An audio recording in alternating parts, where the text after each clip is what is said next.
This episode of The Edge is brought to you by Audible.com, offering more than 180,000 titles for smartphone, tablet, and desktop. To get a free audiobook of your choice and help Trek.fm at the same time, visit audibletrial.com/trekfm. And also by Enterprise in Space, an international program of the nonprofit National Space Society.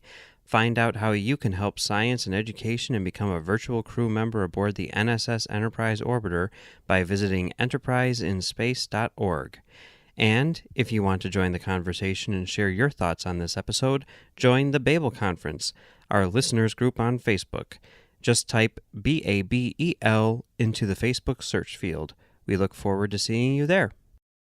You're listening to Trek FM. What have you done out there on the edge of Federation space?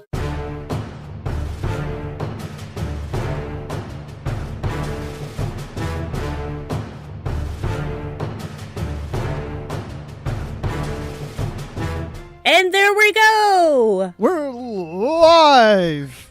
I keep wanting to say live from New York, but we're not. None of us are in New York. No. But those who are watching and listening right now, we are live in New York, right? Because you're there listening. And we're live everywhere else in the world. Yeah. So that's partially true. It is partially true. So, I just want to welcome everyone to our live show. It's called Live from the Edge. It's part of the Edge podcast here on Trek FM, where we talk about Star Trek Discovery. And we like to do this live show Monday evenings, and we do it at 9 p.m. Eastern, 6 p.m. Pacific. And so you have to translate that for wherever else you are in the world. So, I'm Bruce Gibson. I'm just one of your hosts. And of course, we also have our other wonderful host, Brandi Jackola. Oh, thank you for calling me wonderful. That makes me so happy. Yeah. Hi, I'm Brandi. Sorry. So wait, why are you sorry? I don't know, because I didn't sleep well last night, so some things might come out of my mouth tonight that may not make sense. Oh, well, that's actually quite interesting. Yeah, we'll see. I guess we will see. So to help balance things out, we have a guest co-host with us who's also from the Trek FM network. We have Aaron Harvey. Aaron, hello. Thank you for coming. You're welcome. I'm not sure how much better I'm going to be, but we'll see how that works. I've been having interesting internet issues, and the last time Brandi and I were on together, the Transformers, as we figured out, it was actually stopped us from broadcasting. So if for some reason I just disappear halfway through, we know that it's the robots have gotten me. Yeah, well, hopefully they won't do any permanent damage to you. Hopefully not. Hopefully. Well, we're so glad to have you here. Thank you. It's fun to be here. Yes. So, and by the way, I love Saturday Morning Trek. Oh, thank you very much. Yes, I'm it's very, co-host. very fun. And yes, I love it, and because I love the animated series. So it is nice to find a podcast by someone I already like and respect, talking about the animated series in such great detail. And we actually have something in the show tonight that was animated series related, so that's kind of cool. Dun, dun, dun! Because you have a special supplemental episode that just came out, right? Yes, it doesn't actually talk about this episode, which only came out last night. But yes, we talk about redesigning the Klingons, which is something they actually talked about doing in 1973. And then the last episode that had the animated series reference, episode number 3, Context is for Kings, where we had the Lewis Carroll reference and how that all played into Once Upon a Planet. So, yes, check it out. It just came out this morning. I just downloaded it actually like 5 minutes before we went on air. Cool. You did not get the long extended version where there was 20 minutes of blank space that we fixed and got rid of. Yeah, that was fun. It's been one of those weeks. It's just the internet's been going up and down, and it's stable right now, so we're good. But yeah, it's been challenging. But I'm glad to be here. Well, we are so glad that you are here, because I was concerned. Not that we would have not broadcast, but it's so much better to have you with us, Aaron, because we've been like begging you to come on the show. I've been busy. I know. They think I'm joking, but I'm not. We have been begging Aaron, and finally, we got him. Finally, we have Aaron. Finally, we have Aaron. And the great thing is, it's not just the three of us. It's anybody who's listening and watching us live, and everyone can participate. So we definitely want to encourage that participation. And there's several ways you can do that. So if you're on Twitter, you can send tweets to us at Trek FM, and you can use the hashtag #LiveTheEdge. And then you can also, if you're on the link, of course, watching and listening to us on YouTube, there's a YouTube chat there on the side. And that's a great place to have conversations, not just with us, but with everybody in the chat room. And of course, we will participate and talk to you there also. But if you're in the Babel conference, we have a Facebook post there, and you can make comments in there too. So there's 3 ways. I'm watching it all. I'm monitoring 3 things and driving myself crazy as I do it. You're like Uhura. You're monitoring all of these channels. Hailing frequencies open. So if we're like looking around like this, and like it's like when we're not looking at each other, that's because we're looking at screens. Yes, that's right. Yes. I don't have shifty eyes normally, but during this show I do. Well, and where the camera is, I swear that whenever it's like, why are you looking over there? I'm like, I'm not. I'm looking at you. I'm like, no, you're not. So. Yeah. Okay. Were we here to talk about something? I think so. I think Yeah. That Star Trek Discovery thing. Okay, yeah. We had a new episode of Star Trek Discovery last night. Choose your pain. I have to say it like that. I can't just say choose your pain because it just doesn't carry the same weight. But does that title remind you of anything? Vaguely, but because I am sleep deprived, I am not making the connection. It's just a big black hole in my brain right now. Okay, because on Twitter, Skipper8210 says, and I thought the same thing too, it kind of reminds me of the Final Frontier movie. She says, Lorca's pain defines him, but he isn't given the choice to remove it. I need my pain. Oh. So does it remind you of Star Trek V at all, and Kirk and his pain and the others? I don't think there was a Star Trek V. I think you're mistaken. Yeah, I have bad dreams about a 5th movie that doesn't exist. No, I've seen it. I saw it in the theater. Hey, wait, Star Trek V and Episode 5. See, there's a connection. Yeah. So you saw Star Trek V in the theater, even though it doesn't exist. It does not exist anymore. I can choose my own reality. So, and I think I've tried to watch it because there's this disc in my set of movies from the original series, and I thought, well, what's this? Let's put this in, and it was just all nonsense, and so I turned it off. I don't know what they were thinking putting that in with my movies. Spock having like another sibling, that's just ridiculous. Someone we didn't know about, and Sarek was married to a Vulcan princess. What? Yeah, because Sarek was it was a fever dream. It was a fever dream. Well, there you go. And Sarek was in that scene with the Vulcan princess. So Sarek, and it's 5, and it's got another sibling of Spock. So could Discovery be a remake of Star Trek V, The Final Frontier? I'm acting like I'm asking this seriously. Oh, please, God, no, is my gut reaction. So there you go. If they come across a floating head, then we know. Floating heads. Gotta love those floating heads. I would love to see a floating head. Well, it is October and Halloween is nearly upon us. Who knows? Who knows?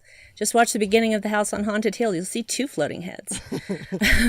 Hey, well, Grant Davis in the chat, this is for you, Aaron. Grant says he's glad that the blank space in Sunday Morning Trek was real. He thought he was going nuts.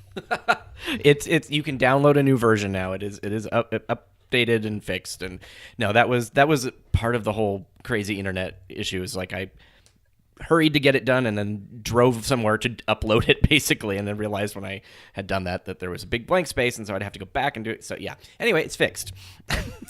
Yeah, well, and that actually happened to me. Is that I was trying to download it after it got fixed, and so the original one was still there, and I'm just like, why does it keep giving me download error? And then about halfway through the day, I realized something must have been wrong, and there's probably a new one up, and there it is, and it downloaded fine. Great. So that was where my brain went first, was, there was probably an issue with that particular upload, and so it's been re-uploaded. Yes. Awesome. Technical difficulties. Yes. In my brain. All in my brain. It's like snow. It's like the snow in my brain. Like TVs used to have back before digital. You have snow. That's all of my show. It's fine. Yes. I used to It's watch fine. Saturday morning cartoons with a lot of snow because we had an antenna and some signals didn't come in that well, and so it's like we had to really like squint. If you squint a certain way, the picture would actually look a little better in the snow. I already had astigmatism, so squinting was like my normal setting because my mother didn't believe that I was having vision problems until I was in 5th grade. And my teacher said to my mother, please take your daughter to an optometrist because she can't see the blackboard. And did you want to go to the doctor, or were you like Lorca and you just don't trust doctors? I was going to ask about that, yes. There you go. I have a love-hate relationship with doctors. Optometrists are fine because what they do doesn't usually involve needles. It's when needles get involved that I get really upset. But I wanted to go to the eye doctor because I couldn't freaking see.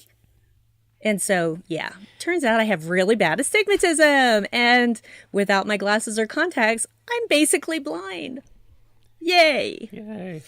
So was the Admiral basically a doctor at one point? So is that the what they're implying, that she was That's what possibly I like got. It a seems Starfleet like that, doctor of yeah. some, and then just became an admiral basically? I That's have what noticed I in took Star from Trek, it. everyone becomes an admiral somehow. Eventually, there's like, I was a counselor, now I'm an admiral. It's because it's later. Well, You know, yeah, it's like, because I Dr. don't- McCoy, he became an admiral eventually, so she could be a in the doctor, books, yeah. Esri Dax becomes a captain. Yes. Because Wait, that makes what? sense. Yeah. No. Oh, spoilers. Yeah. No. Yes. Yes. And by the way, no. Someone here isn't listening to literary treks. You would know this if you were listening. I am listening, but I can't listen get to to the read them. entire backlog in one day. I'm so sorry. It's okay. So what did we think of Lorca's vision problem? It was the I noticed that like I don't know if that's like going to become like an ongoing plot point, or I mean it is, but it's just sort of, I feel like it's, I don't know if it's just why is it used there? to, yeah, what is the point of it? I know that sounds weird, but besides to add some sort of interest to his character, I feel like it's set it up to be something eventually. I don't know yet, but I had to look away when he was doing whatever he was doing to his eyes. With his And sonic the Admiral screwdriver? came in. Yeah, it's just like, I had to look away. Eye violence, I can't do it. So when that was over, my husband told me it was okay to look back. So I'm just like, nope. Well, in the center Can't- part of your eye, there isn't anything. There's no nerves or anything. You can poke your finger at the middle of your eye, and it doesn't do anything. Really? I don't care. Like I don't when you put care. your contacts in, yeah, it's like there's specific places where it's like there's no. Is the center? There's a part where there's like no nerves, and you actually can just kind of touch it. It's very weird. And you wouldn't feel anything. I wouldn't know. No. I haven't tried that. Yeah, no, I'm not going to I had try contacts, that. so Come on, Brandi. You know Well, you I want have- to. No, I don't. I don't like sticking my finger in my eye. It took me 10 years just to be able to put in my contact lenses without having a nervous breakdown. It's like when I was a teenager, it's like, everybody needs to be quiet. Put it in my contacts, okay? Just everybody be quiet till I tell you it's okay. But seriously. contacts in the Ask 80s my- were horrible. I had to have glasses just because it was very thick, and they would go in, and about 5 minutes later they would just pop out. So I Yeah, couldn't keep them in, and yeah, it was very strange. That was the gas permeable was what I had at that time. And I don't know how I did it. Looking back, I don't know how I did it. Maybe it was because I had no other choice. So, but now they make, I know, we're going off on tangents, I'm City. just See, laughing. I told you. I'm laughing at you guys because there's no way I could do contacts, and I don't wear glasses. But so Just shut up. Lucky you. Okay. So, Lorca. And So we his choose eye you. thing. You're the pain. Go. I'm the pain. You Yeah. chose me. We have vision problems. We'll let them beat you up. Well, there's a reason. I don't know if it's the reason is that it's his reminder of what he had to do, what he felt he had to do to keep his crew from falling into Klingon hands. I don't know if that's the end of it or if there's something more that is yet to come that's going to tie into this eye issue. I just don't know. I'm willing to wait and see, but, you know, if it's just his punishment to himself, I guess, for, you know, blowing up his crew. Spoiler, if you haven't watched the episode, sorry. Why are you watching this if I you was haven't watched I'm the assuming episode? that people have. Yes. Oh yeah, would be bad. spoiler alert. We will be talking Spoiler. about episode 5, where things happen. Things happen, and I will be honest. I should never watch the next week on Discovery thing, but I always do anyway. And I saw the little preview for this episode, and I thought, oh, God, I'm gonna hate this. But I didn't. I didn't hate it at all. I am very surprised that Harry Mudd did not make me want to just jump off a cliff, because I was just like, oh my gosh, why is this character coming back? There's no reason for them to be here. It's 2017. We know that he's a horrible person, and it's like, and he's not redeemable. He can't, like, oh, we've taught him a valuable life lesson. Now he'll go on to sell women to minors, not small children, but minors who dig things out of the ground. But it's just like, I was gonna say, lucky kids. Yeah. So I'm just, I remember talking to some of the writers. I'm just like, you're really gonna have to convince me, because it's like there's no, just no. It was like, and I'm not a huge Rainn Wilson fan on top of it, so it was like, oh, and you pick someone I don't like, which I guess makes sense if you don't like Harry Mudd. But I was really impressed. I was just like, oh, okay, he's kind of interesting. And wow.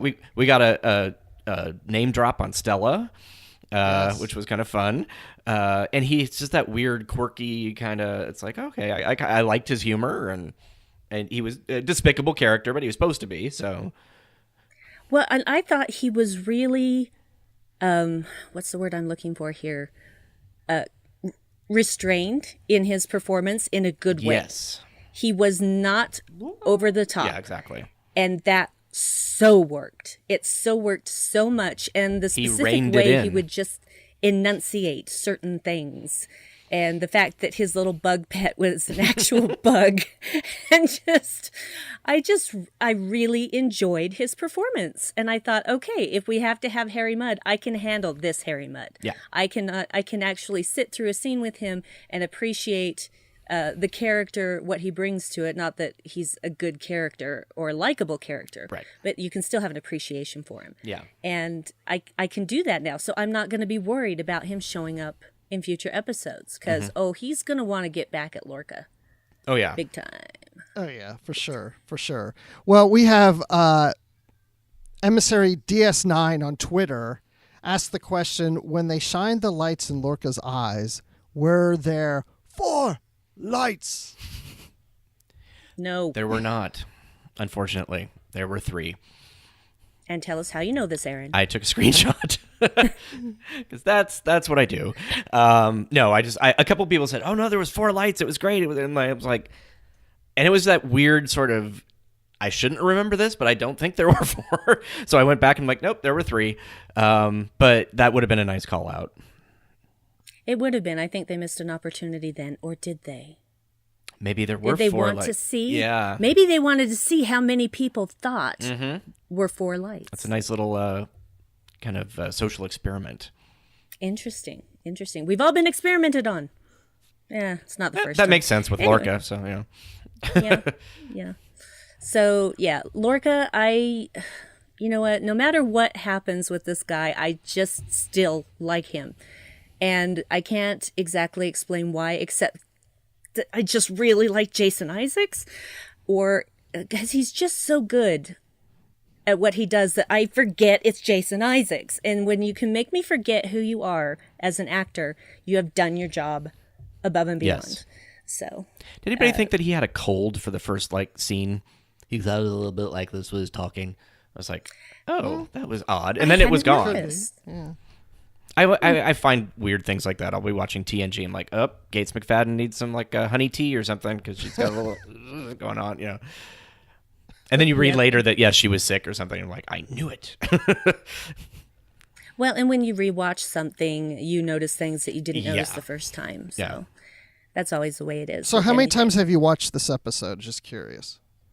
I've only watched it once. That's all I've had time for. I had 1 1/4, something like that. I kind of skipped around, okay, that part. And, yeah.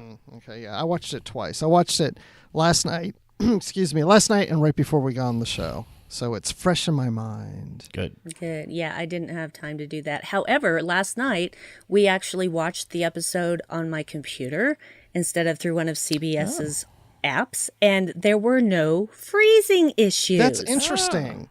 So you're only having it with the TV, not with the computer. Yeah, I tried, different things, because I tried it on the CBS All Access app on my PlayStation 4, and I tried it on my iPhone. I just actually tested it on my iPhone on the night that Discovery aired just to see if it would work, or maybe if it was just actually all apps were crap. And as it turns out, all apps are crap. So, but it's a known issue, and they're working on it, but there's no ETA of when it will be resolved. Apple TV and the desktop seems to be the best if you're on a Mac. The two seem to work pretty well. When we do our community screenings, we send it out from a laptop. So, by Sunday, I will have seen the show like 4 times. Fantastic. Probably. But, I think that CBS All Access, if we're a small tangent, it's just like it needs a few things. It needs the 15-second forward and back. It needs a pause that doesn't then shrink it down into like a tiny thumbnail. And for people who have vision issues, we've gotten a lot of letters from people out there basically asking us to translate what the Klingons are saying. We're like, we can't really do that. But it's because they can't read the subtitles, and there are no audio. Like if you watch Doctor Who on BBC iPlayer, they'll have like, the doctor is now walking towards the water or whatever, it's like, the descriptive English. And then if it's in a foreign language, they'll actually speak it because you can't read the subtitles. And that would be really handy for people who have vision problems. But that's just not available in CBS All Access. So I think they're growing. Hopefully they'll get that stuff kind of put down. Yeah, well, it seems to me like if they were going to really bring everyone on board with Discovery, that these are issues that they should have worked out long beforehand, because how long have we known that Discovery was coming? Yeah. And they've talked about it being in Klingon for quite some time as well, that the scenes would be in Klingon. Yeah, so that's really missing the boat by not having the descriptive English option. Well, it's interesting because hearing problems and stuff, because I haven't had any issues watching it. I've watched it on a Roku and on an Apple TV. Just, like tonight, watching on Apple TV. Last night it was Roku, and I have yet to have any problems with Discovery. I've also watched it on my iPhone. Of course, I don't have the vision issue, so I hadn't thought about that. But so far, no problems on my end. I'm in Atlanta, so maybe there's the servers here or something, or better. Maybe I don't know. The only time I have problems, though, is from the time Discovery drops through the rest of Sunday night, and then it's fine the next day. I wonder if it's the amount of people online then. Well, yeah, but if that is it, they kind of knew that was going to happen. So again, something that they should have worked out long before now. Well, Grant Davis in the chat says that Roku also works well, so he's having good time with Roku. Maybe I need to get a Roku. Maybe. I don't know, but you try different things. They all seem to have that issue, though. Yeah, it's possible that well, the thing is that I did actually send an email to CBS, and they answered it. Nice. With what I told you about it's a known issue, okay. and we're working on it, but there's no ETA of when it's going to be resolved. But at least I got that. They actually asked me, so what platforms have you had this problem on? And so I listed them, and that's when I got the response of, yeah, it's a known issue. Right. Well, hopefully they'll get that fixed soon. Yeah. Yeah, but long story short, to be able to actually watch an episode of Discovery without it skipping and freezing was like a revelation. It was wonderful to watch it. We had the lights off, and we were just intently watching every second of it. And well, episode 5 feels like it's the episode where it's taken off now. It's sort of like, and yes. And I've heard that was going to be the case, but it's just like getting to that point is like you have to get through all the other stuff. And I feel like, early on they had a bunch of different writers and they had all the input and stuff, and now it feels like it's like, okay, this is what it's going to be, and it's kind of like evened out. So has anybody found that Saru seems to be kind of more of a jerk now than he was? He's getting more and more so, it feels like. Yeah, I'm a little disappointed because I was hoping that I like Saru, but I was hoping that his character would become a little more likable as we went along, and he just seems to be having more of a chip on his shoulder than he did before, or he just keeps carrying it with him, and I keep hoping we get past that and he and Burnham have a closer relationship and things start to work out, and I'm expecting we'll get to that at some point.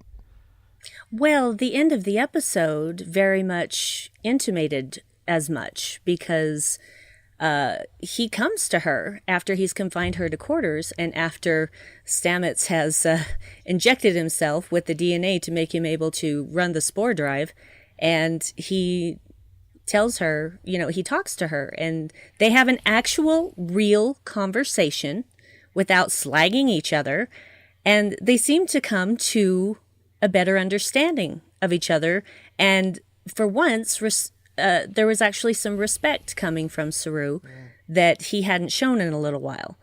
And then he orders her to go save that water bear. And so I'm just like, oh, okay. But I mean, I will like the character regardless because of Doug Jones's performance. There is everything he does is just so great.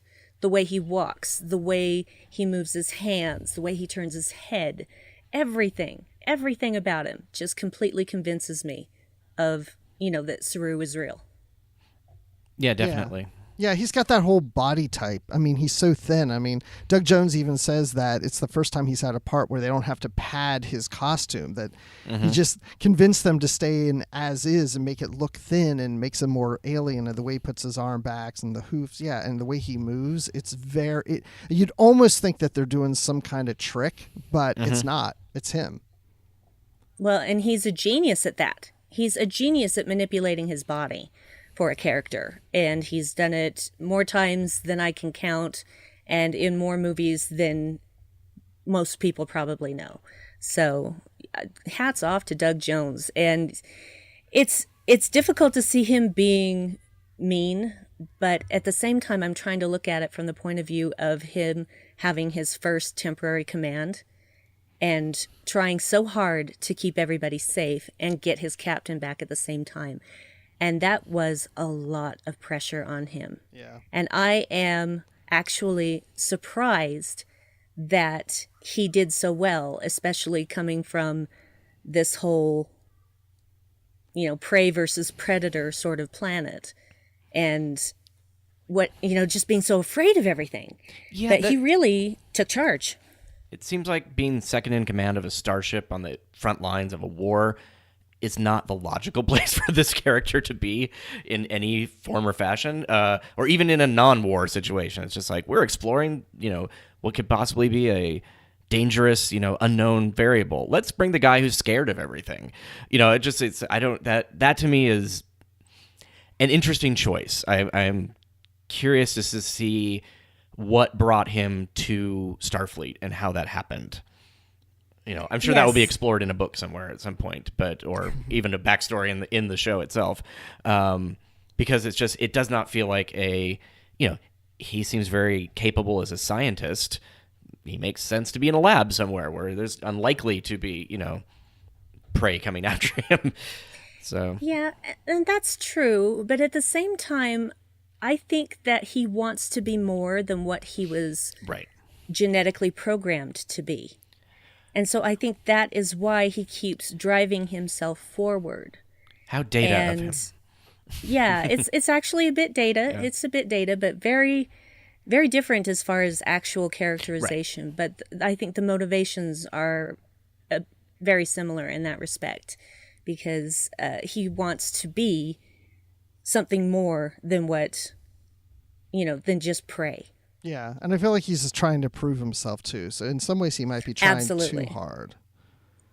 Yep, I kind of felt that. There were a couple of times during this episode where I just felt like, oh, dude, you need to listen to your officers. And he basically just steamrolled all of them and said, no, we're doing this and you've got to make it happen. Yeah. So, yeah, that was interesting and a bit unexpected for me. I don't know about you guys. Yeah, well, someone in the chat says, why does everyone in charge turn into a jerk? Is it the chair?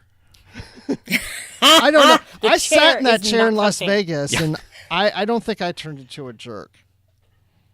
Or maybe if you sit there long enough, maybe you get back problems. And it's just like you just get really crabby after a while. And that's why Lorca's always standing. It's like he never gets up. It's a standing desk, standing on the bridge. He's like, I'm not sitting in that thing. The only time we saw Lorca sit was when he was in the prison cell. Yeah, that's I noticed. Actually, no, he was sitting in that conference room Or on the the shuttle. Starbase that's true, yeah. doing stuff Yeah. to his eyes, and then on the shuttle, which didn't last long because they almost immediately got attacked. So this is there the is- sitting episode for Lorca. It's yeah. See, Oh, yeah, and the Lorca chair where he's sits like next on Star Trek Discovery. Did you notice that in his ready room, though, Saru was sitting? Yes. There's like some sort of chair or something behind that desk, because then he got up, and I was like, oh, there's something back there. We didn't Yes. see it, but yeah. Strokey That's when beard. he Very brought up interesting. the list of the most decorated captains. Yes. Yes, and those were some fun names we saw on that screen. I didn't recognize a single one. Really? Really? You're being sarcastic. I'm being right now. sarcastic. I knew who all of them were, and in some ways, I was kind of hoping there was one that we never heard of and went, "Wait, Yeah. who's that?" Yeah, exactly. Yeah, that would have been interesting, so that we could look forward to something new and different. Oh, it's like, Yep. who is this? Let's have a book about them. Yeah. So we had Archer. We know who Archer is from Star Trek Enterprise. No. We had Captain Pike. We know who Of he course. is. We know we had Matt Decker, who we know from the original series. Yep. We had Captain Giorgio, which we know from Discovery. Never heard of her. No. And then we had this Robert April guy that I don't know. Maybe he's appeared somewhere in Star Trek, maybe on an animated series. Yes. Possibly in the very last episode. Vaguely familiar. Yes, it was the counterclock incident. It was sort of the proto Rascals episode. It was the crew end up backwards aging, basically. So Robert and his wife Sarah were in mandatory retirement at 75 or something like that. Some silly now age, but in 1973, I guess it made sense. And so they were on their way to a retirement ceremony sort of thing, and they de-aged them. So basically, he'd be younger than he would be in Discovery, in the Enterprise or in the TAS episode. But he was originally, the name Robert April was what Pike was supposed to be. He was in the TOS pitch a long time ago, and then they pulled that out and used that for this episode. Yes, and Robert April is the first captain of the Enterprise. Enterprise, the 1701 Enterprise. Yeah. Yes. Yeah. And it's Robert M. April or Robert T. April. I think it's probably the M because they've used T for Kirk. So I'm sure if they retconned it and they used his middle name, it would probably be the M. Well, and James T. Kirk wasn't always James T. Kirk, because if you watch the original series early episodes, he has a different middle initial in one of them. That's well, true. yeah. Yeah, But so if Robert April was fighting against Gary Mitchell, then his initial would change. Yes. And That's there where you it go. might be T, actually, or something like that. Or what's the opposite of M, like the other side? No, there's been I've looked up things where I've seen in magazines where it said at the time it said James T. Kirk as an ad. He commander of the United States Spaceship Enterprise or something. It's like where they didn't get the other stuff right, but they got his middle initial, and then you see the James R. Kirk on the headstone in the first aired episode, so it was kind of back and forth. But the animated series was where we actually found out it was Tiberius. So that was where that for all the people who are like, oh, nothing's canon in it's like a lot of stuff came from the animated series that I think people don't really realize. Yeah, because it was first in the animated series, and then of course it was used in novels after that, here and there. But then the first time we actually saw it on live action film was, I think, The Undiscovered Country. Is that right? When he was on trial with the Klingon. Yeah, I believe so. Yes. Like, So yeah, so that was great, and Tiberius. Kirk. Yes. But I agree, it would have been cool to see names that we had never seen before. I think that would have been interesting. Or like what was it? Hernandez was from Enterprise. Yeah, that that would have been excellent. Yeah, something like that. Yeah. But it's this cherry-picked list, which is very interesting. So. Yeah, and I'm not really going to complain about that, because I'm not writing these episodes. I'm not a writer. So they obviously did what they thought would get the audience's attention the most, and I'm fine with that. It's a shorthand for, exactly. Yeah. And who knows? Maybe Hernandez went on and became like an admiral, and she was much like when he said captain. Maybe it's like decorated captain, and those other people were standouts in other fields or something like that. Yeah, there you go. There, I've retconned it for you. Well, Hernandez didn't become admiral because you have to read the Destiny trilogy of novels to know what happened with Hernandez. Okay. That's all Okay. I'm She gonna became say. a glowing ball of light and then took over an alien planet. No, it's good. How did you know? Oh, you read them. No. Yes. So, okay, I'm going to go through We have the a lot of chat stuff real still. quick because we've got some people Yes. making some comments in here. Then I'm going to go over to Twitter because there's some there too. Awesome. Are you ready? Yes. Okay, so Harry Mudd. So Grant feels the same way. He says, I thought I was going to hate Mudd, and I thought he was great. So like you, Aaron, he came around to loving. Well, he didn't say love Mudd. That might be too strong of a word, but yeah. But he thought he was great. So Yeah, I was actually quite surprised at how much I was like, oh, hey, I kind of like that character. Well, I figured they couldn't do him any worse, so... But I was really surprised at how well he was done.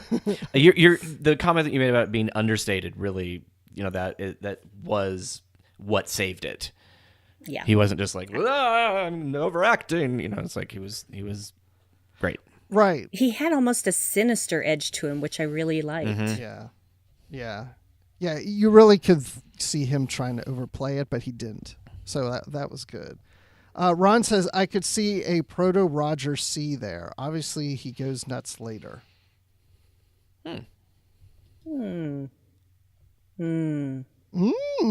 Strokey me. Ooh.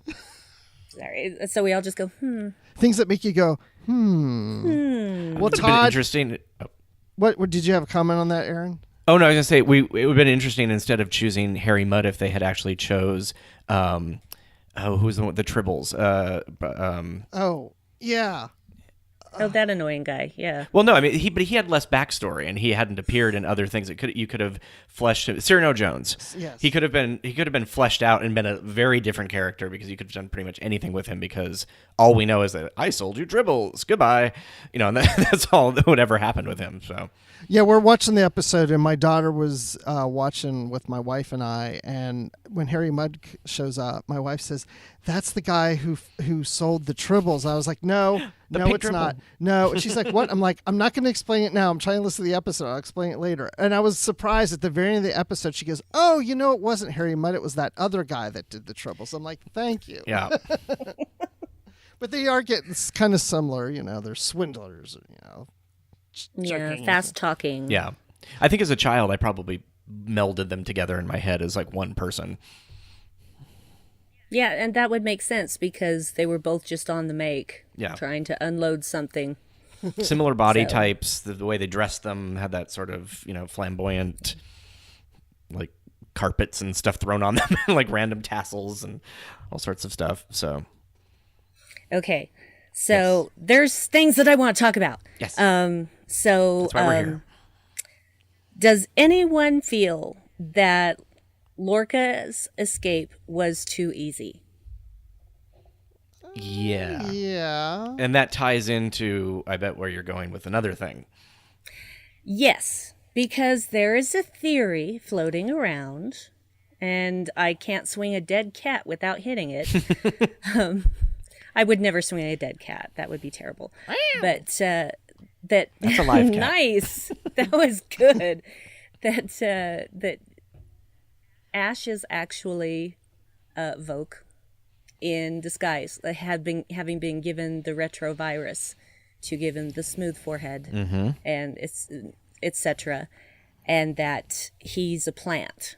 Well, even him beating up Laurel in the hallway was like, if I just keep beating you, eventually Lorca will come back, and there he is, and got to get away. It's just it all felt a little stagey. It just was like, you got to hit me really hard so it looks convincing, sort of a thing. Yes, but are we absolutely certain that was Laurel? Yeah, I think they even said it was on After Trek.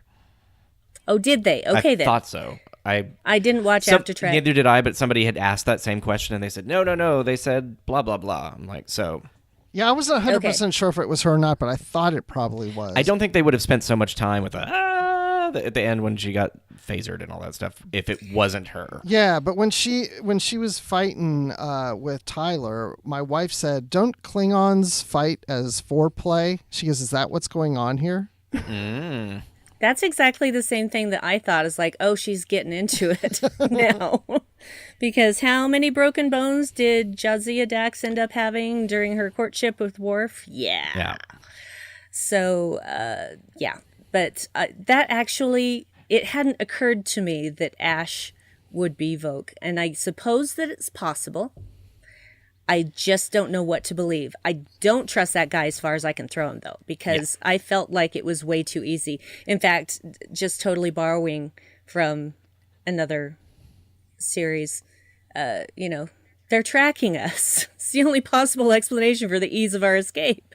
They let us go. Yeah. So, yeah, I just feel like a prison ship would have a lot more security. Yeah. A lot more. I'm just gonna steal a ship and take off. Bye bye. Yeah, there's also part of that theory is that online, if you went a while back to Memory Alpha and to Internet Movie Database, there was a lot more information on the guy playing him, who was like a Second City television person, just basically some generic one or two things like a commercial, and like there doesn't seem to be any reason to be like that would be the person that they would choose for this kind of key role for Discovery. Yes, sometimes people have never been in anything and go onto TV. That's not proving anything. But the fact that then they removed all of that and the only thing he's known for is Star Trek Discovery. Okay, so I have something. Like, I want to why? add to that. That's weird. I don't quite get that. So Vogue, like you said, there's the actor's name on IMDb for Vogue, and he's just got that one credit. And then if you go to, and I can't remember his name, but the actor who plays Ash Tyler. Yes. He's got a different name, Shazad but Latif. his birth name, his birth name, though, Mm-hmm. is different from his stage name. And the last name of his birth name is the same last name they use for the actor who played Vogue. Huh. Okay. Just saying. Wow. That's what I We found got a out there. conspiracy on our hands, folks. Conspiracy. Yes. Just because it's a theory doesn't mean it's wrong. No, it's not. So we do have a Twitter poll out there actually about Ash Tyler connected to this show that you're listening to right now. And so far, here are the votes. 44% think that Ash Tyler is just a Starfleet officer, while 29% think it's Vogue, 24% think he's a Klingon spy, and 3% think he's Lorca's lost son. Wow. Lorca's lost son. Who's like almost his age. Okay. Exactly. Well, things work weird in the sci-fi area. He's like, it's no Sure genetic that- engineering. Stop it. No. No, it's just people live longer. I mean, how long did Dr. McCoy live? I mean, he lived to see the Enterprise D. Come on. Yeah, but not at this time period. No. That is true. So, yeah, Interesting. I don't know what to think, honestly. I don't know what to think yet about Ash Tyler. I just don't trust him because I felt like the escape was too easy. I was expecting it to be dragged out through a few episodes, Yeah, maybe. I did too. That's And interesting. then all of a sudden they're escaping a prison ship? Really? Just seemed too Yeah, convenient. it did seem too convenient. You know, in the chat, Steven's agreeing that he thinks it's the same actor for Vogue and Ash Tyler. It'd be interesting to do some sort of like put them together, and even though he has makeup on, see if you can find some sort of facial structure or something that you could match up and see if it's the same thing. Like, Yeah. oh, his eyes are exactly the same. Whatever. I thought about that with the eyes, yeah. But he Yeah. probably has contacts in him. Since we Yeah, they learned do, earlier yeah. in the show how to put contacts in, we know how that works. Well, somebody out there who has really great computer skills, go do a deep dive on this guy and let's find out the truth. True, yes. So NeoStar9 says that he could see that the actor is playing two roles. Doesn't mean that it's the same character as the same person, but he could be That is playing true. two roles. It wouldn't be the first for Star Trek. So But it is. Remember, That's- originally he was supposed to play a Klingon, and then they said, nope, now he's not. he is supposed to he was supposed to play Cole. Hey, we can edit that out Yes. later. Oh wait, no, this is live. Yes, he was supposed to play Cole, and now he's playing this Starfleet officer. Right. So there's a lot of just weird coincidences, even if it turns out that it's not what it is. It's like you can see why we might have put that together. And maybe they're doing that on purpose. Maybe that is total misdirection. Like the whole idea of like, it's Section 31. I'm like, or it's not. And it's just like because, Section 31 normally isn't quite so, hi, we've got a ship and a badge and a uniform and a thing and so it could just be like, look this way. Yeah, well, this happens over here. Everyone's a mirror universe person. No. Yeah, I feel like it could very well be a red herring. Yeah. And if it is, then bravo, because you got me. But I just don't know what to think yet. I don't have enough information. Going on my intuition alone, I don't trust Ash Tyler, because there were certain facial expressions that he did, like after Lorca told his story about what happened to his crew of his last ship, that Ash has this look on his face, and I can't tell if it's disdain or anger or sadness or what it was. And I just thought, that's really good. Whoever this guy is, he has made me question what he's thinking, because I couldn't tell. Yeah. And it's just, we'll see. I guess we'll see. Mm-hmm. So... Brian in the chat says, I recently read a magazine that he becomes a member of the bridge crew. If he is a plant, he'll get some good intel. Well, interesting. I wonder. We'll see. We'll obviously see. I don't want him to be a plant. I was like, oh yeah, another bridge crew member or another member of Discovery. This is cool how he'll probably be like, Lorca's favorite officer or something. No, I don't know. I would actually enjoy it if it were a total misdirect and we're all waiting for him to turn and it doesn't. It turns out it's Tilly. No. Tilly, no, don't. That's my Tilly. You leave my Tilly alone. Silly. Oh, the Tilly that drops the F-bomb? Yes, the Tilly that drops the F-bomb. Yeah, well, we knew we had to get to it eventually. Well, if you didn't, I was going to, but okay, honestly, I am not offended by bad language. Well, at least not generally. It depends on the context. But the way that she used the word and with such excitement, it made me laugh, especially when Stamets echoed her. He says, no, yes, it is effing cool. Yes. So, yeah. Well, and that's what I appreciated, that it wasn't used as a derogatory comment towards somebody. It was just a over exuberant, adjective, basically. It was like how they felt. And people are like, oh, Gene would never have done anything like that. And, well, one, we should really stop second guessing what Gene Roddenberry would have thought, because that's just a losing game. Two, he fought the censors to get the word hell used in the City on the Edge of Forever. He's like, let's get the hell out of here. They'd only used damn on I hope we count, this is live, on network television at like a year and a half before that. So that was, at that time, kind of a new thing. And so I think using the F-bomb, today isn't what it was even like when we were kids, it's like as time has gone on, that word seems to have, like in the last 30 years, seems to have lost a lot of its shocking value or something like that. So I think that's interesting. It didn't bother me either. And as a matter of fact, I keep bringing up my wife on this. She's not like a big Trekkie, but she remembers things that she's watched with me. But she's like, oh, well, didn't Star Trek 4 have colorful metaphors, and Spock said certain words and Kirk said certain words. So it's not like, and we even discussed before the show that Data actually says the SH word in First Contact. So we've had some profanity here and there in little places.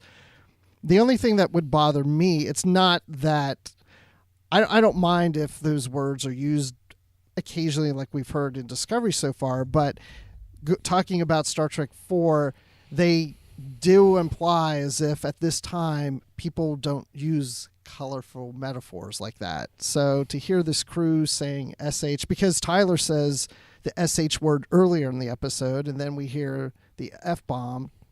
So, I mean, I just want to make sure that it's keeping in the time of Starfleet where people aren't going around cussing all the time.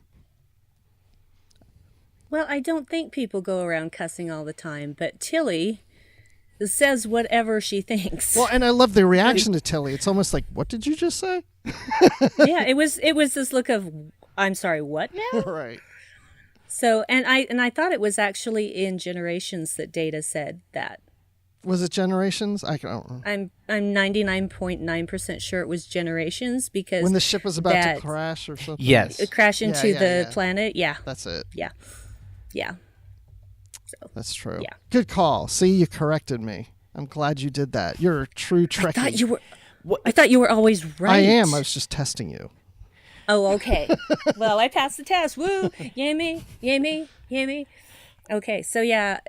Well, and I think that her using that word, that, you know, we had talked about this a little bit offline, that, like, maybe she's on the spectrum of autism or something like that, because she does have sort of that awkward interaction with people where she's doesn't quite seem to know how to broach situations, or what, like Burnham said in the last episode, it's like, remember what we talked about? You know, fewer words and just like stop talking now. That she would maybe not know that it was not the appropriate time to use something like that. And that's when she was like, oh, and then she realized, oh, I'm sorry. Yeah. Like, I should not have said that. I kind of viewed it as she considers Michael her friend, and she's starting to consider Stamets as her friend. And so she was basically hanging out with her friends and learning something really cool, and she was expressing herself the way someone would if they were chatting with friends. She wasn't thinking about the situation as, oh, we're working here, we're members of Starfleet. She was just exuberant about being part of this discovery with her friends. That's the way I took it anyway. So, because I don't think that Tilly is the kind of person that just offhand starts dropping the F-bomb everywhere she goes.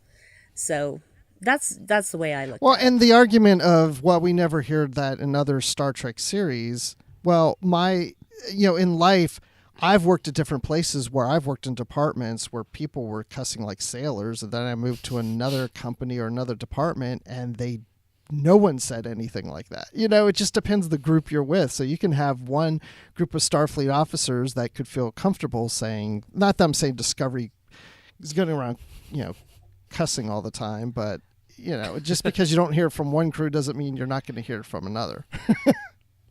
This is true. I agree with that completely. So it's one of those things that I'm like, okay, it doesn't bother me, but my reaction, I can't say what my exact reaction was because it has a swear word in it, but it was basically, oh, people are going to lose their stuff over this. They're bull bleep. That's what we called it on Saturday Morning Trek, bull bleep. Yeah, they're gonna lose their bleep, Yeah. all over the place. Wow. Okay. So But moving it's on. surprisingly not as much as you would think. Like, the reaction I saw, I was just expecting to see just the torrents of like anger. It Yeah. wasn't as much. I kind of was like, all right, that's a different reaction than I expected. I think it depends on where you look. Yes, I mean, if you can look for it, but there's Yeah, if you look outside the Babel conference. Oh no, I have. That's what I'm saying. Yeah. I started at different general places, and it's like it's very mixed, which is good. It's not just one sided. Like, no, never.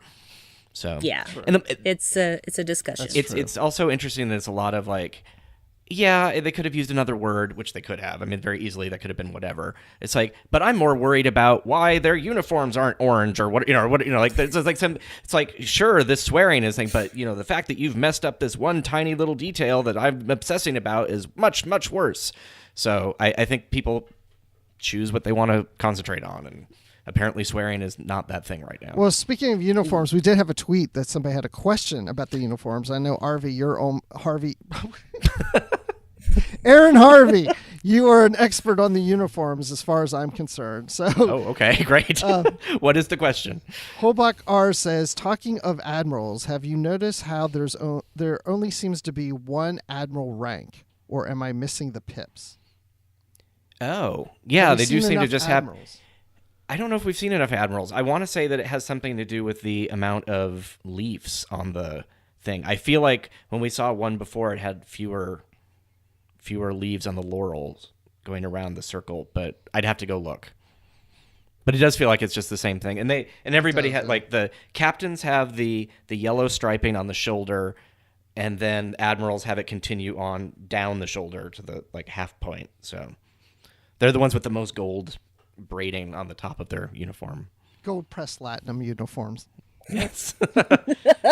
Well, I'm thinking more of the pajamas that Stamets and Culber were wearing, where it was like that seemed to have a metal pin that doesn't seem like a very comfortable thing to have pajamas. I know. I'm like, who wants to sleep with the pin on? It would jab you.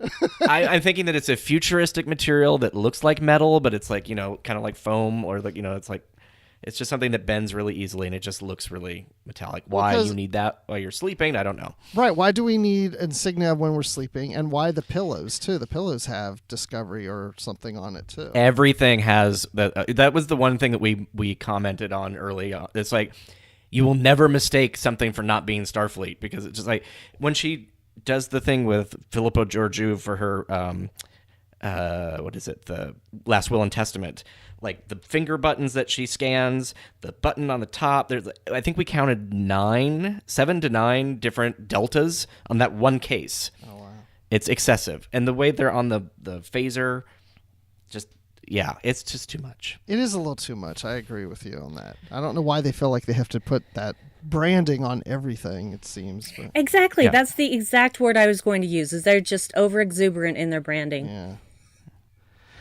Okay, well, there's one more thing. Well, actually, two more things, but we probably only have time for one of them that I really want to talk about, and that is finally seeing some interaction between Stamets and Dr. Culber. Yes. Yay. And I have been waiting for this. I'm just like, come on, show them together. And it was a lovely scene, I thought. Just the affection was clear that they had been together for a while. You know, because I've been married for 20 years, so I know what, routines are like when you live with somebody. And just the concern that Dr. Culber was expressing, it's like, I was worried about you. And Stamets replying with, the ship was in danger. And he's like, yeah, and he's like, no, you were in danger. Mm-hmm. And that just went,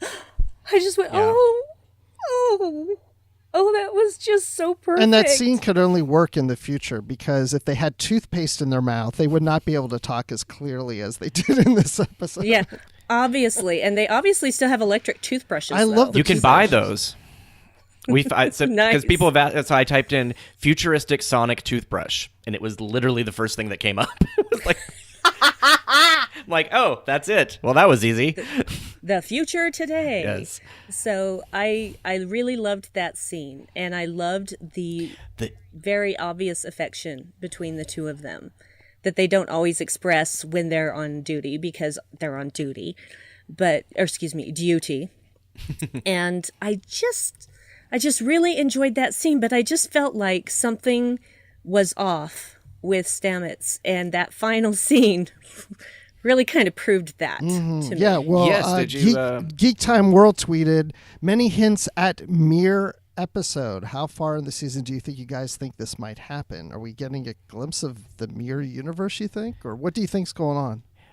Oh, I know there's going to be Mirror Universe episodes. Yeah, There's we've going been to told be. that already. But yeah, I think Yes. my theory about that is that somehow using the mycelium network as opposed to transporter malfunction in TOS, that it's actually this network that connects the mirror universe in this version, in Discovery. That works for me. Like maybe he's On a- like the more you use that, either the gene injection or he's already the mirror version.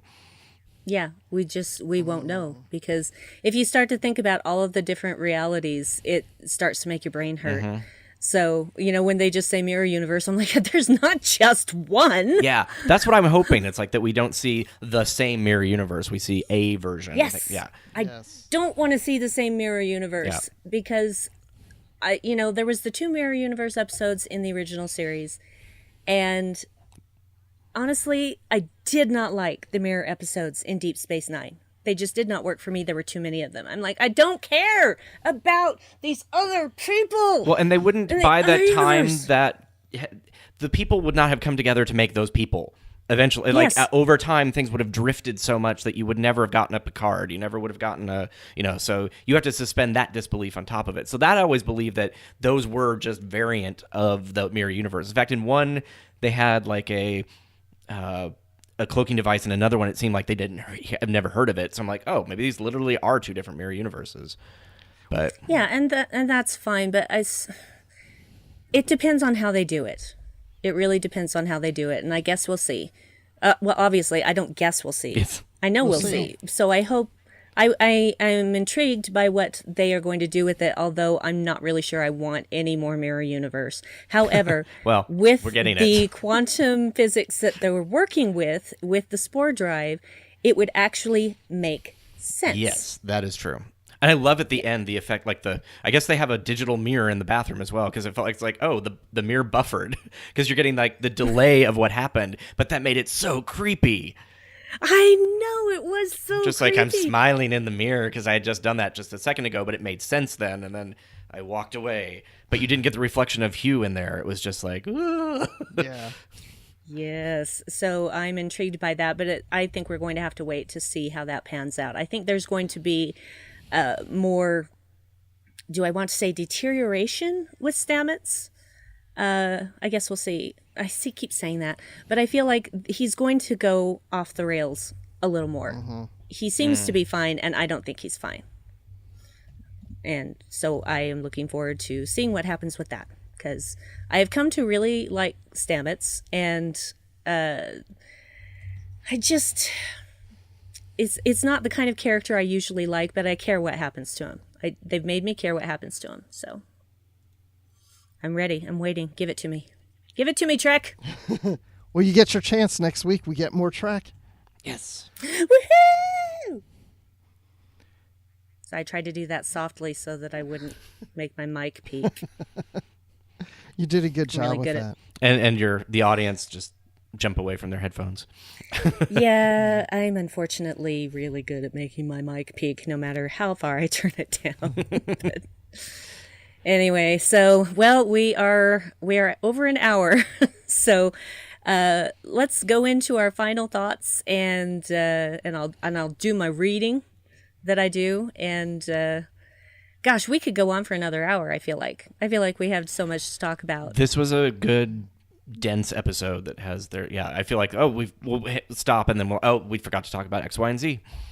Yeah, and there's still other things that I wanted to talk about that just aren't as important as what I did talk about. So final thoughts, Aaron. I can't wait to see more. I felt like we got into the meat of the stories. We're getting to know the characters better. You know, I'm still treating this as a big arc, so it's hard to take just this slice out of it, but I did like this slice. This slice of cake was great. Mm-hmm. Good filling, good frosting. Everything was perfect. With a little frosting. Sprinkles on top. Yeah. Oh, yeah. Whipped cream. And Bruce, what are your final They're thoughts? little spore sprinkles that you put on top. I like this episode. I've liked all the episodes so far. I agree with what Aaron has said. The only thing I'll really add to it, though, I liked about this episode is I felt this is the first episode and maybe I'm wrong because I haven't really thought about that much, but I feel like this is the first episode that didn't focus so much on Burnham, that she was one storyline and Lorca was another. So we had a nice balance where it's like half of the story was actually focusing on another character instead of Burnham. And that's what I like to see it when the different Star Trek episodes focus on one character versus another for a while. And I feel like we'll see more of that as we go along. Indeed, I agree. I also loved the episode, and my husband, Dave, love you, Dave, who is not the biggest Trekkie in the world, he is continually saying that he is interested in this show, that he is invested in it, and he wants to know more. And I am so excited that we have this experience together, because it didn't really happen with Voyager because we didn't know each other that entire time, so we didn't do that one start to finish. Enterprise just, got preempted a lot, and we never saw all of those episodes when they were first run together. And so this is the first time that we've been able to sit down together and enjoy something thoroughly as far as Trek is concerned. Trek series is concerned, I should say, and it's great. So the fact that he likes it makes me like it that much more. And bring it on. I'm ready for more. Gimme. Okay, well, that is not the only thing that we're talking about, and we're not the only people talking about it. So be sure to check out our Discovery coverage throughout the week. Live from the Edge, that you're watching right now, we air on Mondays at 9 p.m. Eastern. It's released as a podcast on Tuesday mornings. Commentaries will be available as Tracks from the Edge on Wednesday. We'll discuss your feedback on Postcards from the Edge on Thursday. And you can catch full analysis on the Edge main show on Friday. But that is not all. To wrap up the week, join us for Notes from the Edge on Saturday with our own Chris Jones for links between Discovery and the broader franchise. And if you have not listened to Notes from the Edge, please, please do it. It's great. I love it. It makes me appreciate each episode even more. So you'll find all of these in the main feed for The Edge and in the Trek FM master feed. And we'd love to hear your thoughts on Discovery. So obviously the best place to do that is the Babel Conference, which is our listeners group on Facebook. And there Amy Nelson will collect your feedback for Postcards from the Edge. And you can also find us on Twitter at TrekFM or send us email using the contact form on our website at trek.fm/contact. Choose to send to a show and choose The Edge.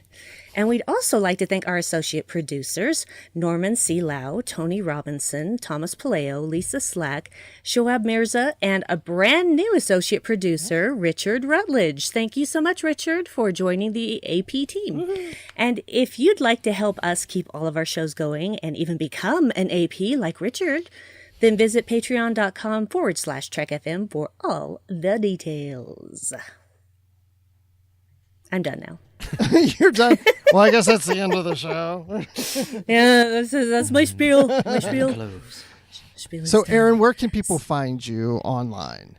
You can find me on pretty much any social media thing with the username GeekFilter. And on the network, I am the host of Saturday Morning Trek, our animated series, and All Things Trek in the 1970s podcast.